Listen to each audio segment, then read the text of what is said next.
partners that I might enlist actually go about generating a lead? Talk to us a little bit about tactics.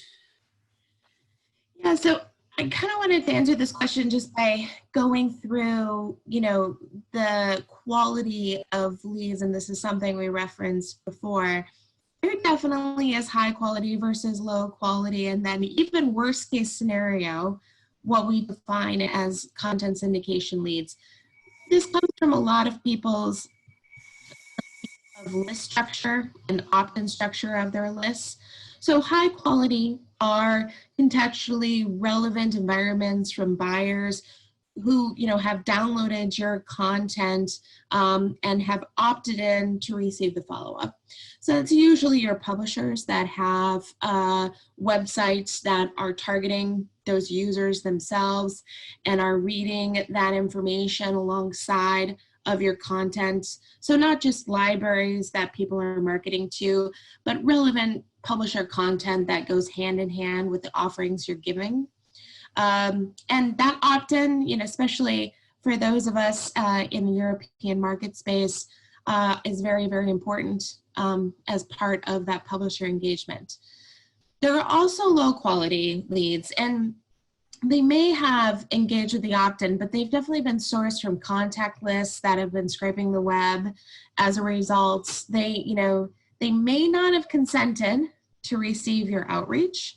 There are definitely list brokers and information people out there that have good information on users, but they may not have consented to get your content, and therefore, as a quote unquote lead, may or may not have engaged with your content.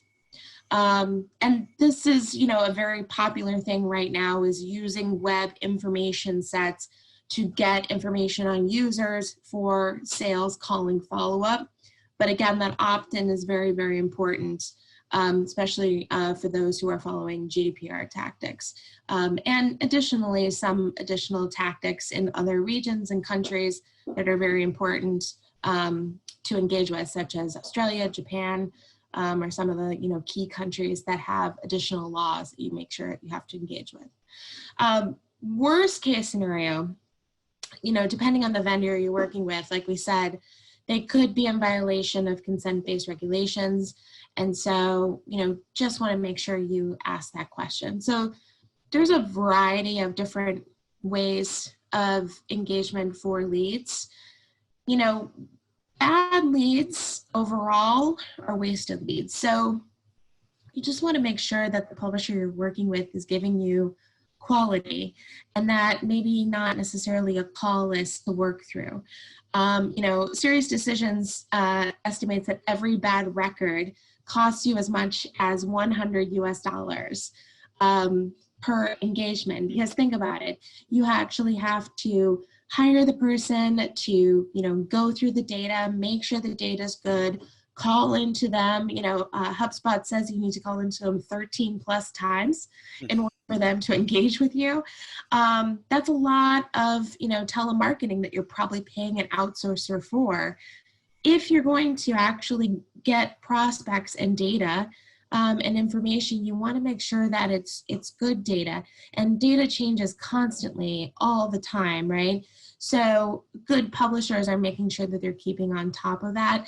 And yes, not everyone's perfect, but you do want to make sure that someone who's engaging with their audience on an ongoing basis with relevant content and information, those are the kind of people that you make sure you want to do business with, because they're going to give you the best data. Because if I was wasting $100 per record of bad data, I might as well be paying a little bit more to input good data into my system. Yep. And I'm imagining it's reasonable to expect that a provider is going to be fully transparent about their tactics around how they generate a lead. Yes, they should be. In a lot of cases, we have found that there may be things that they're not telling you. And so it's really, really important to ask, important questions before, signing up on where is this data coming from and are they appropriately opted in.